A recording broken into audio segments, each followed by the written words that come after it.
देश में हुए 3 कानून संशोधन 1 जुलाई से लागू हो जाएंगे। देश के अधिवक्ता, न्यायाधीश, आम जनता इन नए कानून से बंध जाएंगे और कानूनों का पालन करना सभी को करना अनिवार्य होगा।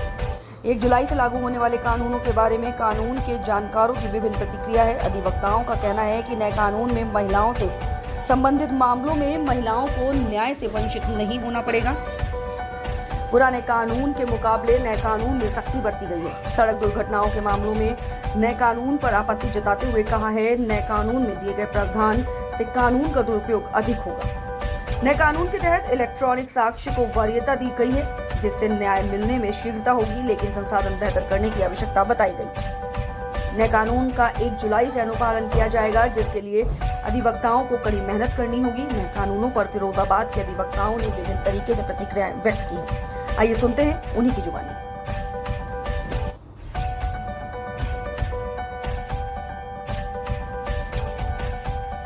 विषय यह है कि जो नए कानून समाज के सामने आए हैं, उनसे समाज पे क्या असर होगा और उनकी सार्थकता क्या है। अभी इसी डिबेट में ये बात सामने आई कि जैसे जैसे समाज प्रगति करता है, जैसे जैसे देश आगे बढ़ता है, वैसे वैसे सामाजिक पृष्ठभूमि में संशोधनों की आवश्यकता होती है।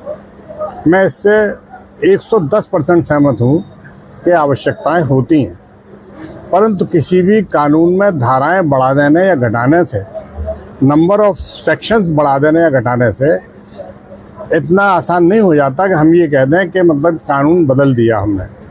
कुछ सेक्शंस में सज़ाएं बदल दी गई, कुछ सेक्शंस के नंबर बदल दिए गए। तो ये सब होने के बाद मुझे तो ऐसा लगता है कि पुरानी शराब को नई बोतल में भर दिया गया है। और जब मैं इसको पढ़ना शुरू करता हूँ तो जहाँ भारतीय नागरिक सुरक्षा संहिता आई तो वहाँ तो सेक्शन का नंबर बढ़ गया, 484 से हो गया 531। अगर जो है आईपीसी में भारतीय न्यायिक संहिता के नाम से जब आई तो सेक्शन कुछ कम हो गए, तो सीआरपीसी के सेक्शन बढ़ गए। मगर जो देखने वाली बात है कि जो कानून बनाए गए हैं, जो कानून संशोधित किए गए हैं, उनको जितना विचार विमर्श के बाद, जितना विद्वानों के विचारों के बाद बनाया जाना चाहिए था, वास्तव में उतना दिमाग अप्लाई किया गया, न्यायिक विवेक इस्तेमाल किया गया, नहीं किया गया।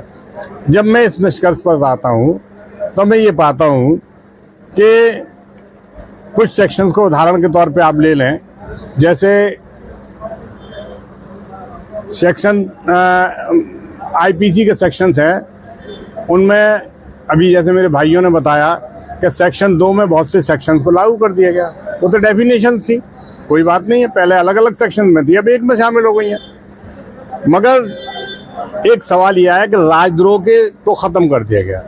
राजद्रोह ख़त्म नहीं किया गया, बल्कि राजद्रोह की धाराओं को आईपीसी में सम्मिलित करके यूएपीए में जो सज़ा नहीं दे सकते थे, मैं यहाँ कहना चाहूँगा कि हर शासन अपने राजनीतिक उद्देश्यों को भी पूरा करना चाहता है। तो जो यूएपीए की धाराएं थी, जो यूएपीए में लोगों को जो है जिस तरह से हरास किया जा सकता था, अब वो आईपीसी के माध्यम से किया जाएगा। ये इसमें एक प्रावधान कर दिया गया है और निश्चित रूप से हर तंत्र ऐसा करने के लिए कोशिश नहीं किया गया।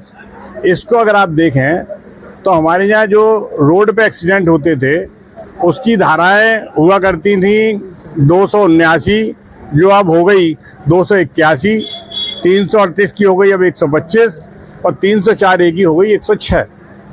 और इसमें होता ये था कि अब तक लोग 2 तरह के लोग होते थे। एक वो जो एक्सीडेंट करके भाग जाते थे, किसी का पता भी नहीं चलता था। अब 106 जो है, अगर 106 का इस्तेमाल ऐसा होगा कि जब कोई ट्रक या कोई गाड़ी नहीं मिलेगी तो जिसका हम नंबर जानते होंगे, अब जिसको देख लेंगे उसका नंबर लिख देंगे कि एक्सीडेंट करके भाग गई, और वो 10 साल की सजा पाएगा। इसके बरक्स होना ये चाहिए था। और मान लो अब कोई आदमी किसी को मदद करने के लिए रोड पे से उठा के ले जाता हॉस्पिटल में, और वो ये कह देता है कि साहब इसी ने मुझे रोड में मारा है टक्कर, तो वो तो 5 साल की सजा पा गया। होना ये चाहिए था कि इसमें विवेक का इस्तेमाल होता, और विवेक का इस्तेमाल होने के बाद इसमें एक्सेप्शंस भी लगाए जाते। इस सेक्शन में एक्सेप्शन भी लगाए जाते, जैसे पहले के लॉज में हमने देखा है कि बहुत से मर्डर के मामले में एक्सेप्शंस है, रेप के मामले में भी मतलब कुछ एक्सेप्शंस हैं। वो एक्सेप्शन ना तो सेक्सुअल हरेसमेंट के केसेस में आए हैं, और ना ही मतलब जो है एक्सीडेंट वगैरह जैसे केस हैं, और ना ही राजद्रोह जैसे केसों को जो लाया गया वो इसमें आए हैं। तो मेरा मानना ये है कि इस एक्ट को एक दफ़ा फिर सेलेक्ट कमेटी के सामने जाना चाहिए और इन पर फिर से विचार होना चाहिए, तब इनको लागू किया जाना चाहिए। के स्थान पर भारतीय न्याय संहिता का जो नामकरण हुआ है वो मैं एक अच्छा संदेश मानता हूँ। न्यायालय का और न्याय का कार्य केवल दंडित करना नहीं है, बल्कि लोगों को न्याय दिलाना है। और उसमें जो 511 धाराएं थी वो अब 358 हो गई। तो जो डेफिनेशन क्लॉज था उसमें एक लंबी श्रृंखला बनी हुई थी, तो डेफिनेशन क्लॉज को उन्होंने एक सेक्शन में ही एक ABC करके उसके उपखंड कर दिए। तो बहुत ज्यादा संख्या दिखाने का कोई अर्थ अब नहीं रह गया है, और उसका जो वास्तविक स्वरूप है वो धीरे धीरे लोगों के सामने आएगा। अब वो जहाँ तक प्रश्न रेप के मामले में है, तो वो डिसीटफुल मीनिंग से जो रेप किया जाता था उसके लिए पुरानी भारतीय दंड संहिता में कोई व्यवस्था नहीं थी, लेकिन अब जो डेफिनेशन आ रही है उसकी, तो डिसीटफुल मीन्स जो हैं उनके द्वारा अगर आप रेप कारित करेंगे तो उसके इंग्रेडिएंट उस सेक्शन के उसमें आ जाते हैं। तो मुझे लगता है कि वो ज़्यादा एक अच्छा कदम है। और टेररिज्म पर कानून आया, जो राजद्रोह था उसको हटाया, अनावश्यक जो कानून थे उसके लिए देश के नागरिक पीड़ित न हो, एक अच्छा कदम है। नए कानून जहाँ समाज प्रगति पर होता है, जब विकास होता है, उसमें परिवर्तन आते हैं। और परिवर्तन के साथ हिंदुस्तान में, भारत में जो हमारा संविधान है उसके अंदर वो परिवर्तनशील है और वो अपनी जगह पर रिजिड नहीं है। उसमें समय समय पर परिवर्तन हुए हैं, समय समय पर संशोधन हुए हैं। उसी का एक रूप ये जो है IPC, CRPC और एविडेंस तीनों में दंड प्रक्रिया संहिता की जगह पर इन्होंने उसमें भारतीय न्याय संहिता, भारतीय नागरिक सुरक्षा संहिता और भारतीय साक्ष्य संहिता, इस तरीके से उसे जो किया है, इसमें 2-4 चीज़ें जो नई जोड़ी गई हैं। जिस तरीके से नया डेवलपमेंट हुआ इस समय इलेक्ट्रॉनिक मीडिया का, उस एक्ट को इसमें प्रोवाइड किया गया, उसे जोड़ने का प्रयास किया गया है, उससे इसमें कहा गया है। पहले वाले एक्ट जो था उसमें उसको ऐड किया गया था, जैसे उसका सर्टिफिकेट था 65A और इस तरीके से, लेकिन इसमें अलग से उसके लिए प्रावधान किया गया है। इसी के साथ कुछ धाराएं जो हमारे प्रवेश में हिंदुस्तान में इतने 1860 से जो एक्ट चल रहे थे उसकी धाराएं थी, तो लोगों को वो जबानी याद थी। जिस तरीके से बाद में आया 73 के बाद कैसा 125 और ये 125 को 45, 46, 47 कर दिया गया, इस तरीके से जोड़ दिए गए। तो नए जो आए हैं उसमें परिवर्तन में समय में थोड़ा टाइम लगेगा, लेकिन ये हमारे देश के विकास के लिए और जनता के न्याय के लिए है। जैसे पहले उसमें छोड़ देते थे थोड़े मिनिमम केसों में, और उसमें जो कम ऑफेंस वाले थे, समरी ट्रायल थे उस केसों में, लेकिन इसमें एक सामाजिक न्याय की भी बात कही गई है कि इतने दिन आपको काम करना पड़ेगा किसी सामाजिक स्तर पर, किसी उस पर उसका सर्टिफिकेट आपको देना पड़ेगा। जैसे किसी को जुर्माना करके छोड़ दिया, उन्होंने जुर्माना भी नहीं किया, ये कहा कि 7 दिन आप फलां जा करके किसी सामाजिक कार्यकर्ता में समाज का काम करेंगे, 10 पेड़ लगाएंगे या और कोई काम करेंगे। इस तरीके की सजा का भी प्रावधान है, जिससे देश में सजा ही अपने आप में किसी आदमी को सुधारने का प्रावधान नहीं है। सजा के अलावा उसे सुधरने का मौका दिया जाए, और हिंदुस्तान का जो कानून है वो सजा के अलावा सुधरने पर ज़्यादा फोकस करता है, और उसी को ध्यान में रखते हुए ये नया जो कानून बनाया गया है वो मेरे विचार से भारत के लोगों के लिए उपयोगी रहेगा। नए कानून में किसी जगह तो ठीक किया गया है, और किसी जगह उसका संख्या बल को इधर से उधर किया गया है, और कहीं कहीं थोड़ा सा यहाँ जरूरी काम थे, जरूरी परिवर्तन करना था, वो छोड़ा गया है। जैसे 376 है, 376 में कई कैटेगरी हैं। इनोसेंट चाइल्ड को साथ जो है उन शोषण करते हैं। एक ऐसा भी है कि जहाँ मैरिड वुमन इनोसेंट चाइल्ड का यूज कर रहे हैं, और फिर भी उस शादीशुदा महिला का अपराध नहीं है, इनोसेंट चाइल्ड का अपराध बना दिया जाता है। तो उसको अलग कैटेगरी होनी चाहिए थी। 376 की कई कैटेगरी अलग अलग होती तो बेहतर था। अब ये दूसरी बात यह है कि लिव इन रिलेशनशिप में तो उसकी परिस्थितियों को देखते हुए, जैसे सुप्रीम कोर्ट ने कुछ लॉ भी दिए हैं, उनको भी ध्यान रखना चाहिए था कि इस तरह के अपराध हो रहे 376 में, उसको इस कैटेगरी में लिया जाए। उसमें कितनी सजा होनी चाहिए, किसमें नहीं होनी चाहिए, किस में अधिक होगी। इसी तरह से 3 से 2 के 3 से 2 का शब्द अक्षर बदल दिए, लेकिन 3 से 2 तो 3 से 2 है। अब 3 से 2 को 1 से 3 कर दिया, तो इससे कोई ज़्यादा वो मिलेगा। सवाल यह है कि यहाँ हमारी प्रक्रिया है, कोर्ट सिस्टम कैसे चलेगा, तो सिस्टम का शब्द जो है वो समझ में नहीं आ रहा कि सिस्टम को जो है सुरक्षा दे दिया। सिस्टम और सुरक्षा अलग अलग है। सुरक्षा तो यह है कि कोर्ट की सुरक्षा कर रहे हो या प्रक्रिया की सुरक्षा कर रहे हो। प्रक्रिया विधि व्यवस्था है, कैसे लागू होगी, तो कैसे लागू किस बजाय सुरक्षा शब्द दिया गया है, ये मेरी समझ में उचित नहीं है। प्रक्रिया को कोई शब्द देते थे, सिस्टम है। और जो आईपीसी है उसमें न्याय शब्द दिया गया है। दंड तो दंड है, चाहे न्याय प्रक्रिया से हो, किसी से दंड संहिता को आपने न्याय संहिता कह दिया। तो मैं ये कहना चाहूँगा, शब्दों के फेर से काम नहीं चलेगा। शब्दों की बजाय जो परिस्थितियाँ हैं उनके अनुरूप गंभीरता लानी पड़ेगी, इस प्रकार की कि कौन कितना दोषी है, उसको कितना दोषी नहीं है।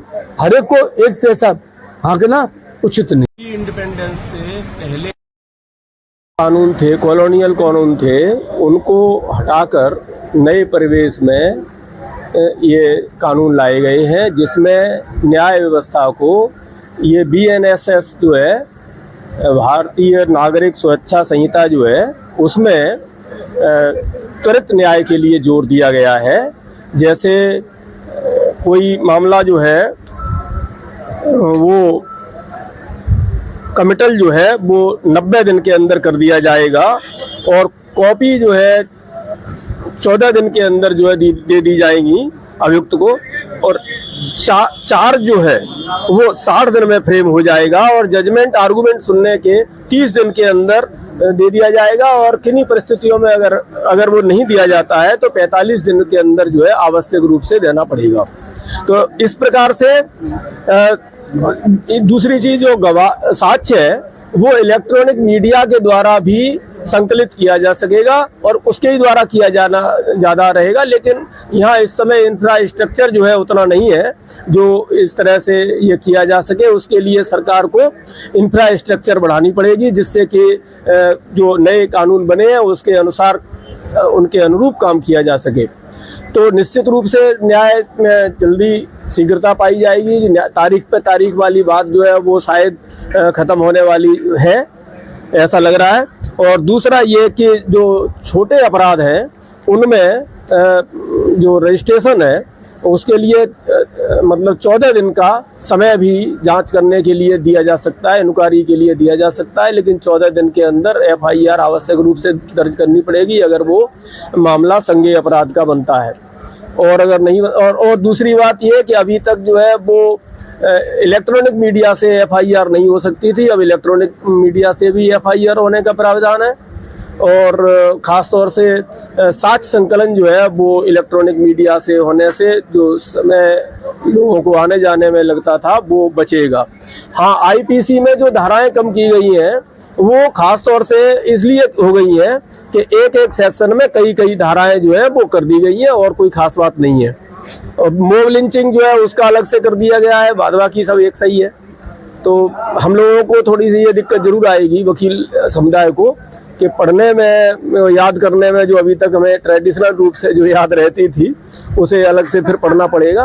बाद बाकी तो कोई ज़्यादा दिक्कत की बात नहीं है और मैं समझता हूँ कि पब्लिक के वेलफेयर के लिए ठीक रहेगा। जो नई बुक्स हमारे सामने हैं और सरकार ने जो कायदे कानून बनाए हैं उनके ऊपर विचार विमर्श और अपने अपने विचार रखे जा रहे हैं कि जो अमेंड किया गया है, जो धाराएं चेंज की गई हैं वो कहाँ तक रिलेवेंट है और रिलेवेंट है। सही मायनों में तो यह है कि हम अधिवक्तागण के पास जो भी बुक्स हमें प्रोवाइड की जा रही हैं हम अपने लिहाज से इंटरप्रिटेशन करेंगे। और अभी मेरे सामने ये भारतीय नागरिक सुरक्षा संहिता मेरे सामने है, इसमें जो वर्ड इस्तेमाल किया गया सुरक्षा, तो यदि यहाँ पर जो पहले नाम था, चूँकि सुरक्षा तो हम कानून के हम रखवाले ही हैं, किंतु यहाँ पर जो है ये वर्ड मेरी समझ में नहीं आ रहा कि सुरक्षा वर्ड क्यों इस्तेमाल किया गया। क्या इस्तेमाल किया गया, क्यों इस्तेमाल किया गया। जो हमारे विधि नेता हैं, जो हमारे कानून मंत्री वगैरह जिन्होंने ये बनाया, ये शब्द मेरी पर्सनल उससे विचार से बिल्कुल ये लायक नहीं है। यहाँ चूंकि सीआरपीसी कंट्रोलर है, सारा आईपीसी सीआरपीसी से यानी गवर्न होती है, तो यहाँ सुरक्षा अल्फाज जो है मेरी समझ से बिल्कुल जो है अटपटा महसूस कर रहा हूँ। इसके अलावा जो भी सेक्शंस चेंज किए गए हैं, उन सेक्शंस की जो भाषा है, लैंग्वेज है, वो भाषा जो पुरानी हमारी सीआरपीसी है उसके अंदर कोई भी तब्दीली नहीं की गई है। और जो सेक्शंस बदले गए हैं हम अध्ययन करेंगे, अध्ययन करने पर जो भी प्रतिक्रियाएं होंगी हम बात करते रहेंगे। और हम ये भी सुझाव देते हैं कि जो भी अल्टरेशन किया जाए, जो भी कानून में यानी परिवर्तन किया जाए, हमारे विद्वान अधिवक्ताओं का बिल्कुल यानी सुझाव दिया जाना चाहिए। और इसलिए हमारा कहना है कि चूंकि भारत एक विकासशील देश है और उस विकासशील देश के लिए ये जो यानी कानून बनाया गया है फिलहाल ठीक है, पर कुछ ऐसे वर्ड इस्तेमाल न किए जाए जिससे कि मेरे अधिवक्ता समाज को कोई भी समझ में ना आए। इसलिए मेरा विचार ये है कि फिलहाल जो भी अमेंड किए गए हैं उनकी भाषा भी सही तरीके से इस्तेमाल किया जाए, जिससे कि हम कोर्ट के सामने इंटरप्रेट कर सकें और उसका फायदा हमारे यानी क्लाइंट को भी मिल सके। और यही मेरा विचार है। यही मेरा। जय हिंद, जय भारत।